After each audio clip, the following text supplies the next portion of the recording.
100 मिमी पाऊस पडल्याशिवाय पेरणी करू नये, तालुका कृषी अधिकारी सखाराम पवळ यांचे आवाहन. घनसावंगी तालुक्यात अद्यापही समाधानकारक पाऊस झालेला नसल्याने शेतकऱ्यांनी घाईघाईने पेरणी करू नये, असे आवाहन तालुका कृषी अधिकारी सखाराम पवळ यांनी केले आहे. किमान 100 मिमी पाऊस झाल्यानंतरच पेरणी करावी, जेणेकरून उगवण चांगली होईल आणि दुबार पेरणीची वेळ येणार नाही, असे त्यांनी सांगितले. यंदा खरीप हंगामासाठी शेतकरी पेरणीच्या तयारीत असले तरी पावसाचे प्रमाण अद्याप अपुरे आहे.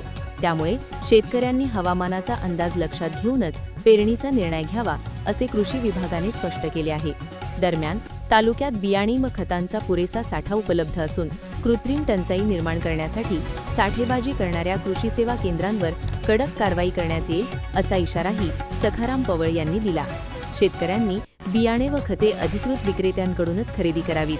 तसेच कोणतीही तक्रार असल्यास कृषी विभागाशी संपर्क साधावा, असे आवाहन करण्यात आले आहे. या ठिकाणी मला सांगायचं की एल निनोच्या पार्श्वभूमीवर पाऊस 100 mm पर्यंत पाऊस पडल्याशिवाय कोणीही पेरणीला सुरुवात करू नये, हे शासन स्तरावरूनही असे आदेश प्राप्त आहेत. त्यामुळे शेतकऱ्यांनी 100 mm पाऊस झाल्यानंतरच पेरणी करावी.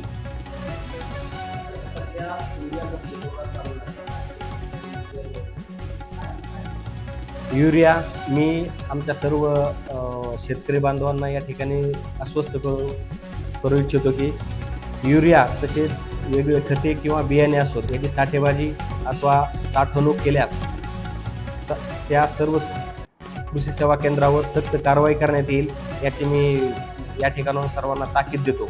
तसेच शेतकऱ्यांची फसवणूक या ठिकाणाहून आमचा कृषी विभाग खपून घेणार नाही.